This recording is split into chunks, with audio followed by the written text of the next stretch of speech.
کچھ دکھائیں UK Europe کے تعلق صلی سے اللہ تعالی علی محمد۔ حاجی عبدالحبیب کیا کہہ رہے ہیں؟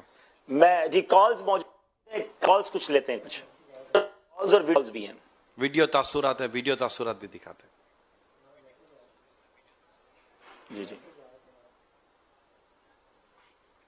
السلام علیکم ورحمۃ اللہ وبرکاتہ۔ سیدی امیر اہل سنت دامت برکاتہم العالیہ کی بارگاہ میں آصف اتاری ناروے سے حاضر ہوں۔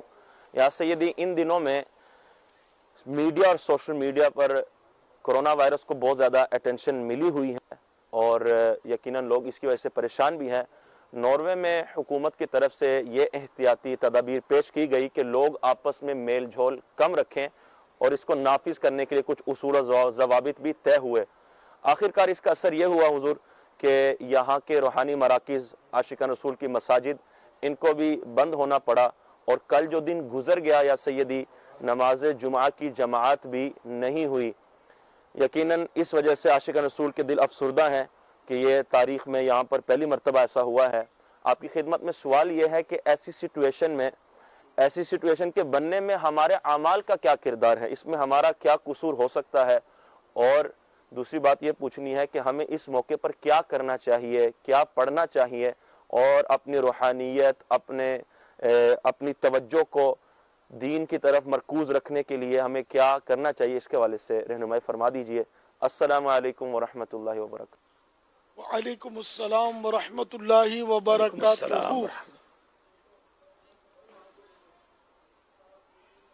اللہ کریم ناروے والوں پر بھی رحم فرمائے، ساری دنیا والوں پر رحم فرمائے۔ ہر طرف افراتفری مچی ہوئی ہے، آمین۔ اور کرونا وائرس نے واقعی کوہرام مچا دیا ہے۔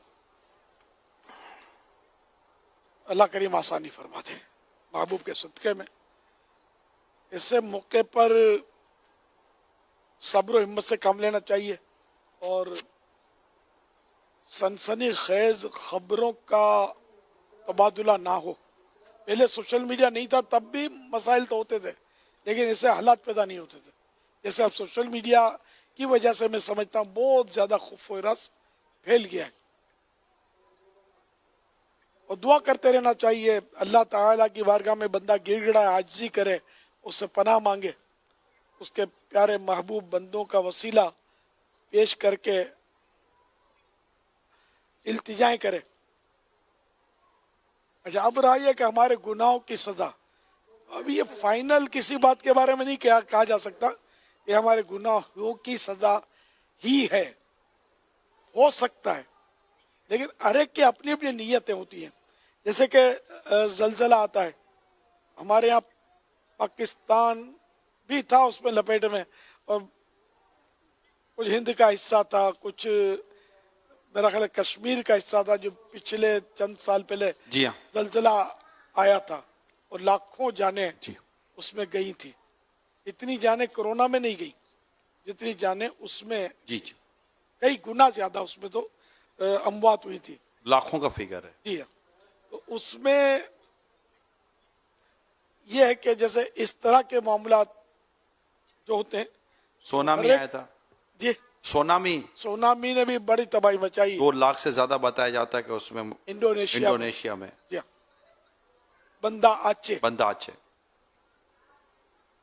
اس میں یہ کہ ہر ایک اپنی نیت پر اٹھتا ہے، یعنی یوں سمجھ لو کہ جو واقعی ظالم ہے اور گناہ کرتا ہے تو بعض صورتوں میں یہ اس کی سزا ہو سکتی ہے، بعض صورتوں میں اس کے گناہوں کی معافی کا یہ ذریعہ ہو سکتا ہے، اور جو نیک ہیں تو موت تو برحق ہے تو ان کے درجات کی بلندی کا سبب ہو سکتا ہے کہ ہر ایک اپنی نیت پر قیامت کے دن اٹھے گا۔ یہاں بھی یہ سمجھ میں یہی آتا ہے کہ یہ کرونا وائرس کو ہم مطلقاً گناہوں کی سزا قرار نہ دیں، کہ جیسا جس کے حق میں، اور پھر بیماری ویسے یوں دیکھا جائے تو رحمت ہے۔ بیماری کے تو حدیثوں میں اتنے فضائل ہیں کہ جس سے کہ جس کو یہ فضائل کا ادراک ہو جائے، سمجھ آ جائے، تو وہ تو تمنا کرے گا کاش میں بیماری پڑا رہتا اللہ اللہ، اور ثواب ملتا رہتا۔ نیکیاں ملتی رہتی ہیں. تو بیماریوں میں تو یہ بھی ہے نا ایسی بیماریاں کہ جس میں وہ بندہ نیکی سے محروم رہ جاتا ہے. تو جو نیکیاں وہ تندرستی کے دنوں میں کرتا تھا وہ بھی اس کے لیے لکھی جاتی ہیں, بغیر کیے ثواب مل رہا ہوتا ہے. تو اس لیے وہ کرونا وائرس بھی اگر کسی کو ہو گیا تو یہ اس کو سزا ہے, یہ ضروری نہیں ہے. ہو سکتا ہے اس کی گناہوں کی معافی کا ہو, اس کی درجات کی ترقی کا باعث ہو, یہ اس کے صبر کا امتحان ہو. جو بندہ شکوہ شکایت کرتا ہے تو وہ تو اس کی تو محرومی ہے, اور جو بالکل یہ نہیں کہ اللہ تعالیٰ کی حمد کرتا ہے, بیماری آ گئی اللہ کا شکر ادا کرتا ہے, حمد کرتا ہے, تو اس کے لیے تو بشارتیں ہیں. جیسے کوئی بیمار ہو جائے تو 2 فرشتے اس کے پاس آتے ہیں, اور اللہ تعالیٰ حالانکہ جانتا ہے پھر بھی وہ اس طرح مطلب نہیں کہ حکم فرماتا ہے کہ دیکھو میرا بندہ کیا کہتا ہے.